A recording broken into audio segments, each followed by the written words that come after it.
I'm gonna come unglued because I've been waiting for this time of year. First of all, I also love Derek, so that kind of makes me a little beside myself. But this is the very first item from Roberta's for gardening season. Yes. Are y'all ready? This is the proven winners Bloomerang. This is the Purpink Lilac, because to some it's purple, to some it's pink, but it's all garden perfume, and it's new today. You're reserving your order. It is $31, and I gotta tell you, on free shipping, I'm picking up more than one. Derek Wallin, thank you for being here this morning. I'm so happy to be in your show. So good to see you. And how long, for anybody who's never met Roberta's before, how long have y'all been at the Q? 25-ish years, Yeah. 26, I don't know. For me, this is my 14th year. That's wild. So it's been a long time. It's like a second home in a special kind of You're way. stuck with us. Yeah.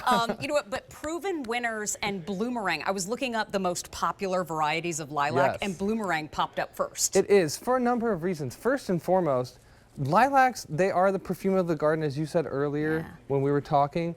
But that perfume traditionally lasts 2 weeks in the beginning of spring. On a normal, your grandmother's lilac, you know, it comes and goes like that. And this Bloomerang, you're gonna get those spring flowers, and then midsummer, they're gonna come back full force blooms till the first frost. So you're gonna get way more flower power from every plant, but on top of that, you can actually enjoy these. A traditional lilac, Mary, they're taller than me. They can get 10 feet tall. Oh yeah, for sure. I mean, that's cool in certain settings, but most gardeners are not gonna wanna mess with that. This has been bred to be small, 3 to 5 feet max, and all you see is color. And look how beautiful that is. And it is kind of like, is that purple or is that pink? I can't really tell. The shade makes it look purple, the sun makes it look pink. So the grower named it Purpink. But we love this one because it's got all that beauty of the floral scent that you love with the lilac, but it's easy to grow. It's a nice mounding shape. You could even grow this in a pot if you wanted to. Oh, for sure. Does it look like this when it shows up? Yes. Okay. So this is what we've got right out of the box. Now, this is a half-gallon pot. This is a large size. You've got a woody stem here. These are already 1 year old. So when you get these home, you know, wherever you want to put them, go for it. These are going to grow for year after year. Winter hardy to -30, so you don't have to worry at all with these cold weathers that we've been having. Yeah. Indiana was -5 the other day, where I'm from. Mm-mm. That wouldn't bother these. You don't have to worry. Bothers me, but Right. it doesn't bother the lilac. You know, when we get them home, what do we need to do? Can they go, obviously in the ground's okay, but what about in a container? Can I do that too? Yes, you certainly can. Well, let's look at these pictures while we talk about that.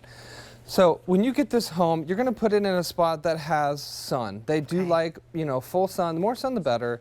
Like a big open spot like this. Buy more than one, because you're going to be able to make these almost like the masterpiece of your garden. They are going to outshine everything else that you have growing. The amount of color and fragrance is intense in a really good way. And all those questions are, you know, clearly delineated and answered in the growing guide that we have here. My brother writes these. He doesn't grow them, I think. And so I love those. It's a good resource to have. But essentially, you know, what we've got here, the plant that you have, Mary, this one just is getting started blooming. So you see, you still got some green going. And then here, this is like, boom. Everything is full force. You've got all the flowers. And how long does it take to get from what shows up at our front door to the boom at the end of the table? Yeah, so this is the second year. Okay. So you're gonna get, you know, easily 3 times or 4 times the size of what you get home the first year, and then by the second year it's really gonna come into full force, because, you know, these are already 1 year old to begin with. Yeah. So these grow really fast, and they grow strong. They get these nice woody stems. You don't have to cut them back or anything like that. Oh, that's what I was going to ask you. Okay. Yep. And, you know, if this is your first time getting plants on the television, try it, because this is a very unique, as far as I know, we're the only ones that have the Purpink Bloomerang. So again, it's dwarf. You can see here, that's as tall as it gets. That's about 4.5. So 3 to 5 feet tall? Yep. Total. And it's got a nice, perfect mound shape. So it's already sightly. Most lilacs, traditional lilacs, they don't look good without a lot of work. Yeah. You know, they're very leggy, very stringy. They start to fall over. This takes care of all They get of the long legwork. and kind of droopy. These don't look like they do that. And question for you about water and food. How much do I need to give of both? So with water, these are moderate. You know, they can handle a little bit of drought. Okay. They can handle a lot of hot sun. Okay.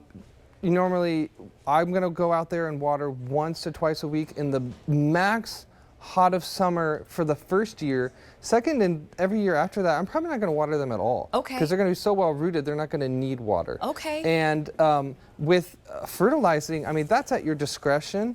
I love to fertilize my garden once or twice a month in the summertime, in the springtime, but I don't go overboard. It's outside. They're getting a lot already out there. We do have the fertilizer. I was going to say, I feed mine just because, you know me, anything worth doing is worth overdoing. Correct. But if it flowers, I feed it. Yeah, especially the first year, that's going to be really good. This is going to last you the whole season.